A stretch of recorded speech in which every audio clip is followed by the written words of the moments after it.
В зоопарке я снял видео, где огромная обезьяна подражает человеку, и оно мгновенно стало вирусным. На видео гигантская обезьяна точно повторяет мои движения, но один из комментариев гласил: «Эта гигантская обезьяна ела людей. Теперь она нацелилась на тебя. Ночью она придет за тобой.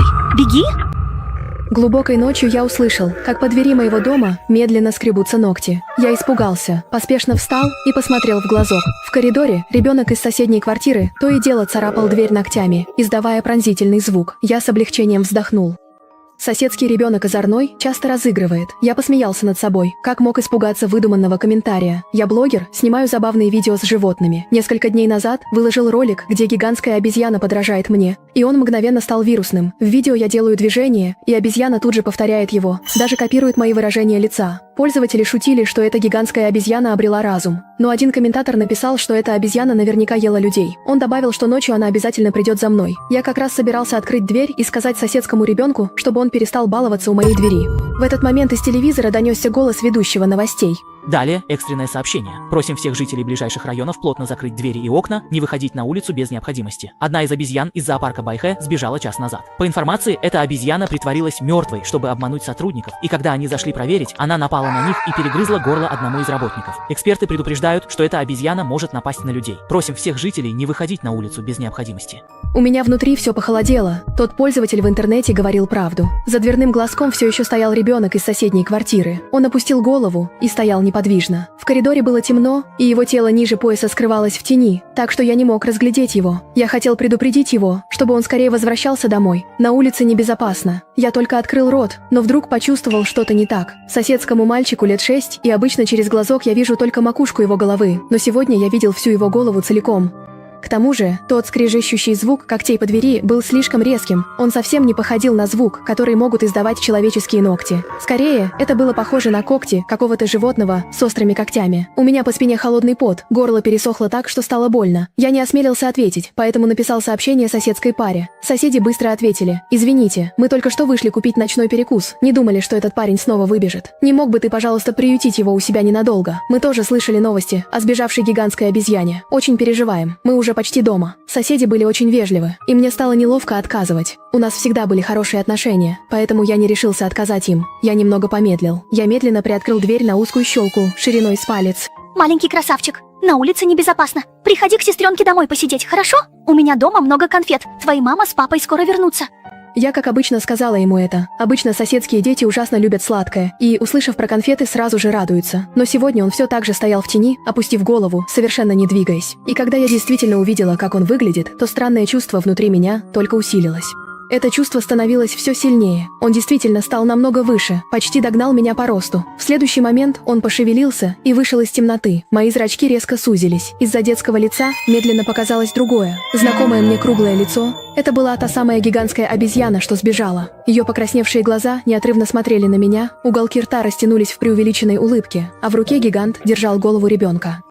Чаоге сменился, и я наконец понял, что только что увидел. Это был тот самый гигант, державший в руке голову соседского ребенка. Все это время он пытался выманить меня наружу. Меня охватил ледяной холод, и я быстро захлопнул дверь, но все равно опоздал.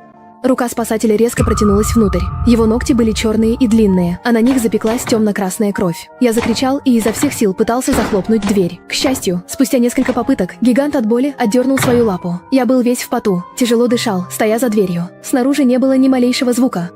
Только спустя какое-то время я осмелился выглянуть в глазок. В коридоре уже не было ни следа гиганта. Даже головы соседского ребенка не было видно. Дрожащими руками я написал соседям в WeChat, сообщив им, что их ребенка убил гигант. В следующую секунду я получил ответ от соседей. «Что с тобой не так? Ладно, что не пустил моего ребенка к себе, но зачем еще и проклинать его? Мой ребенок ведь стоит у лестницы и ждет меня». В тоне соседа явно слышалось недовольство, и вскоре он прислал мне видео, на котором их ребенок действительно стоит на лестничном пролете.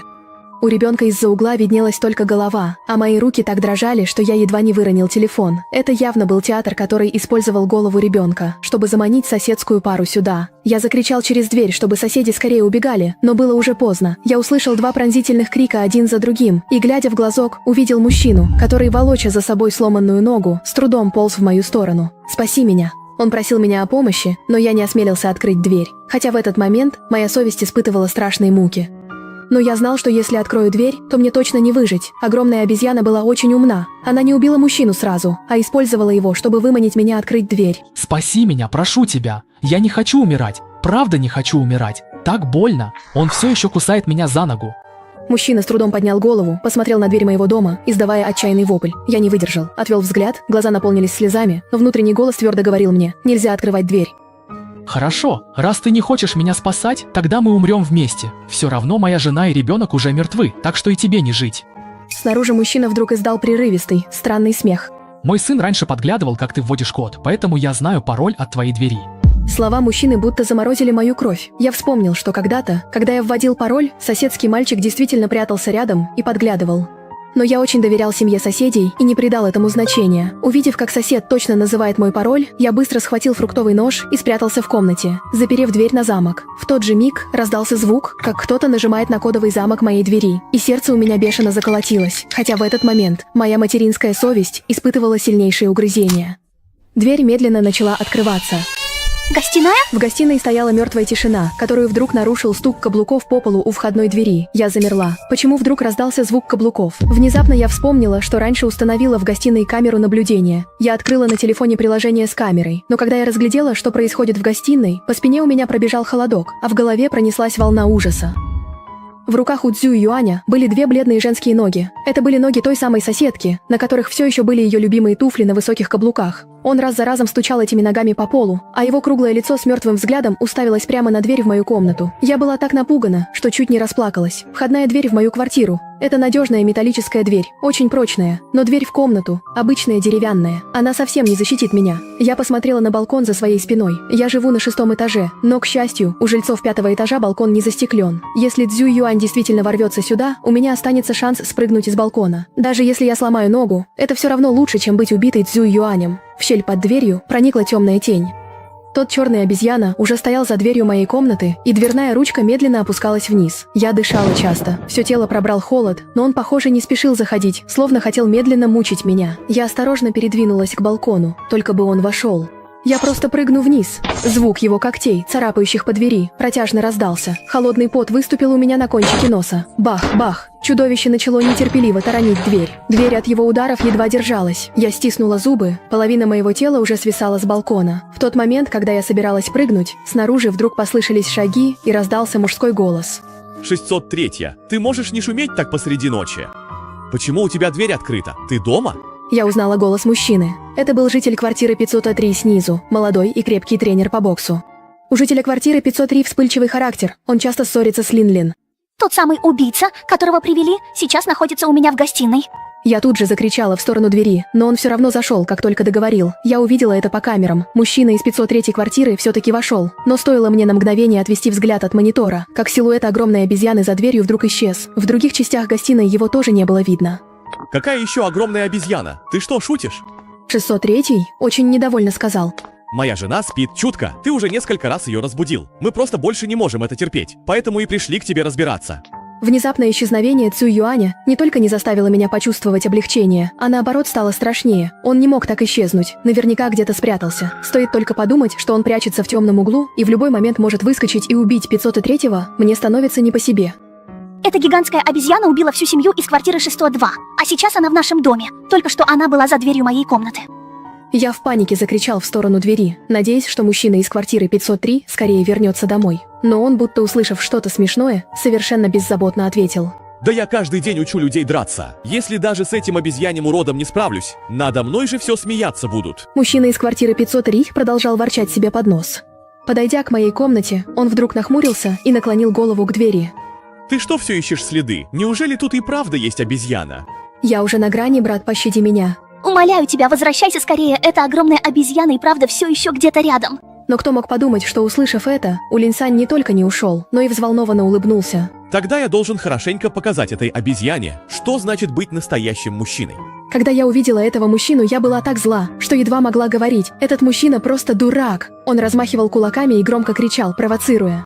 Эй, тупая обезьяна, выходи скорее. Я тебя сейчас в шкуру спущу. Я с напряжением смотрела на мониторинг с телефона. В гостиной было тихо, и я не знала, где прячется черная обезьяна. Ты говоришь, что эта обезьяна еще и убила 602-го. На лице мужчины было полное недоверие, как бы я его не уговаривала. Он все-таки настаивал пойти посмотреть в 602-ю. Если бы я не боялась просто так выйти, я бы сейчас действительно выбежала и хорошенько его отругала. Так как 603-й вышел из моей квартиры, я больше не видела его на камерах, но вскоре он позвонил мне по видеосвязи в WeChat. Поколебавшись, я все же ответила на звонок. Пол в коридоре был чистым, ни следа крови. Я и подумать не могла, что эта гигантская обезьяна даже о таких деталях позаботится. Она слишком умна. Неудивительно, что 603-й не верит, ведь всю семью из 602-й квартиры убили. На видео я увидела, как тот мужчина попытался толкнуть дверь 602-й. Дверь не была заперта и с легким щелчком открылась.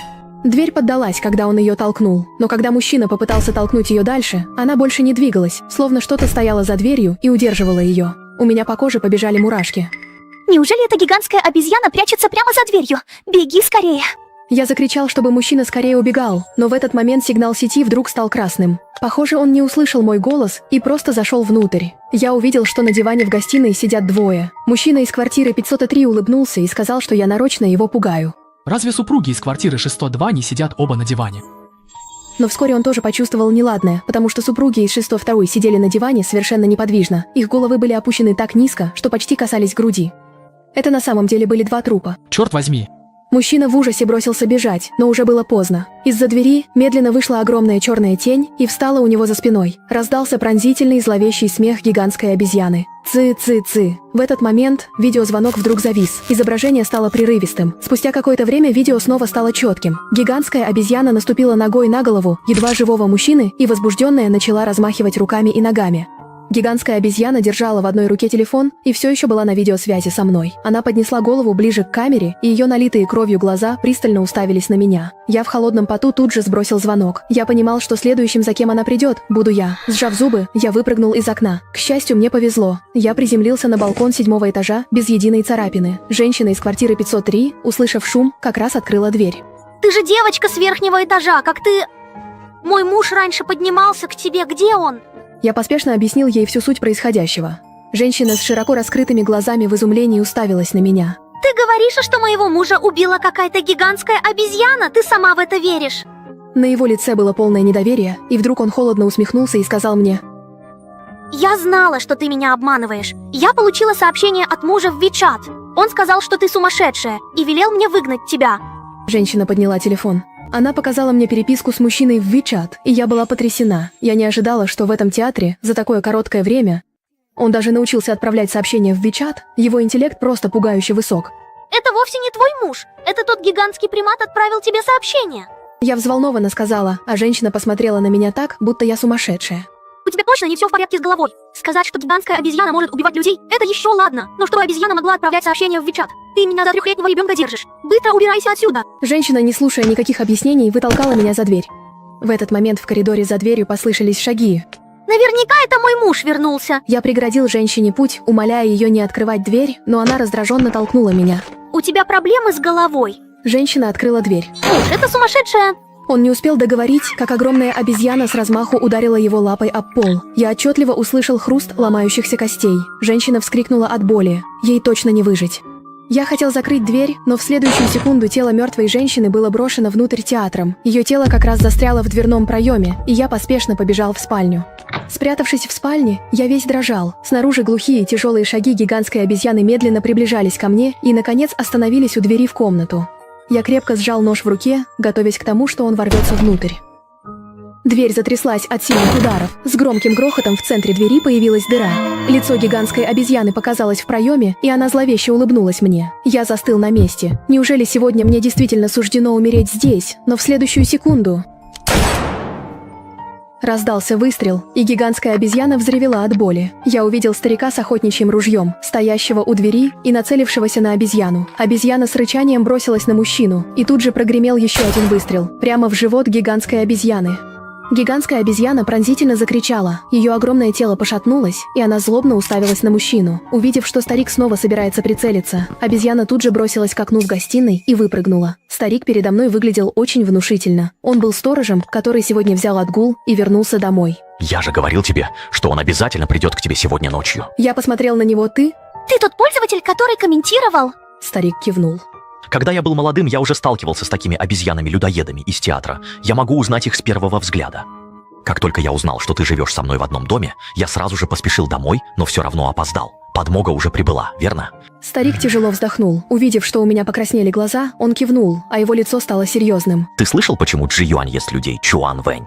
Я нервно покачал головой. Говорят, что если съесть достаточно людей, Джи Юань сможет полностью стать человеком.